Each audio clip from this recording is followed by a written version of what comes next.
दोस्तों एक बार फिर से अब भारतीय क्रिकेट टीम नीली जर्सी में हमें मैदान में दिखने लगी है।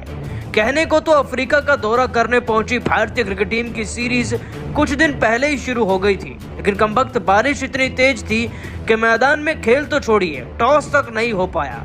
खैर वो मुकाबला तो रद्द हुआ, लेकिन आज सीरीज का दूसरा मुकाबला खेलने के लिए सेंट जॉर्ज पार्क के मैदान में भारत और अफ्रीकी टीम फिर से आमने सामने है। और T20 के नए नवेले कप्तान सूर्या की कप्तानी का नतीजा और उनकी परफॉर्मेंस तो हम ऑस्ट्रेलिया के खिलाफ भारत में देख ही चुके थे, लेकिन अब वक्त था अंतर्राष्ट्रीय स्तर पर अपने आप को साबित करने का, और कहना पड़ेगा कि कप्तान आज यहाँ भी नहीं झुके।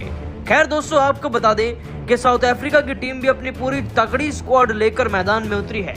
शायद वो भी T20 विश्व कप की तैयारियों में अभी से जुटना चाहते हैं। मुकाबला शुरू होता है और अफ्रीकी कैप्टन मार्करम टॉस जीतकर अपनी टीम के लिए पहले चुनते हैं गेंदबाजी। और टीम की शुरुआत कितनी ज्यादा खतरनाक थी, आप इस बात का अंदाजा इसी आंकड़े से लगा लीजिए कि यशस्वी जायसवाल और शुभमन गिल दोनों 0 पर आउट हो गए थे।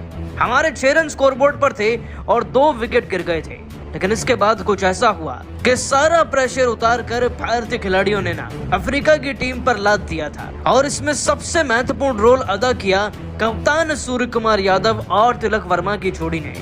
दोस्तों हमारा विकेट दूसरे ओवर में गिरा और पहले ओवर में, लेकिन इसके बाद अगला विकेट लेने के लिए 5 से 6 ओवर लग गए और इस बीच आई रनों की आंधी।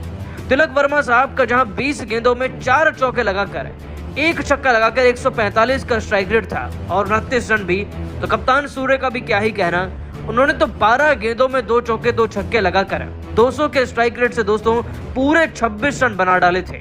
और रिंकू सिंह तो आते ही मैदान में पहली गेंद पर चौका जड़कर 400 के स्ट्राइक रेट से बल्लेबाजी कर रहे थे।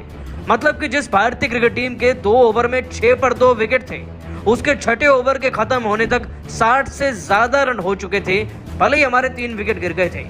और दोस्तों मानना पड़ेगा सूर्य कुमार यादव को, जिन्होंने प्रेशर लेने से ज्यादा टीम के लिए परफॉर्म करना ज्यादा जरूरी समझा और इस जिम्मेदारी को बखूबी निभाया भी, फिर वो चाहे तिलक वर्मा हो या फिर रिंकू सिंह क्यों ना हो।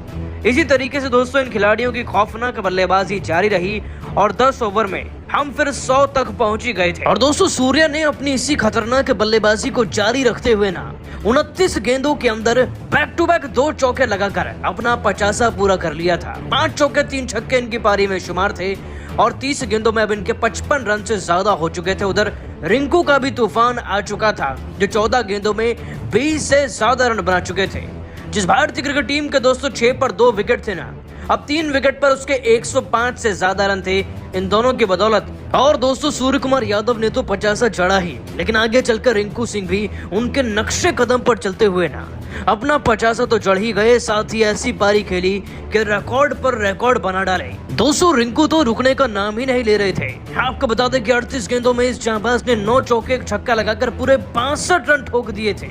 लेकिन जैसे इनका 50 हुआ ना, इन्होंने कई रिकॉर्ड्स ही बनाए। दोस्तों रिंकू के करियर का ये पहला 50 था अंतर्राष्ट्रीय स्तर पर, वो बना साउथ अफ्रीका में। और इस मैदान पर ऐसा करने वाले रिंकू सिंह केवल इकलौते भारतीय हैं इतनी कम उम्र में। इनफैक्ट इस पिच पर तो बड़े से बड़े दिग्गज फेल होते हैं, वहीं रिंकू ने पारी खेली और ये दोस्तों सबसे ज्यादा तेज तर्रार स्ट्राइक रेट से खेली गई पारी भी बन गई है इस मैदान पर भारत की तरफ से अफ्रीका के खिलाफ।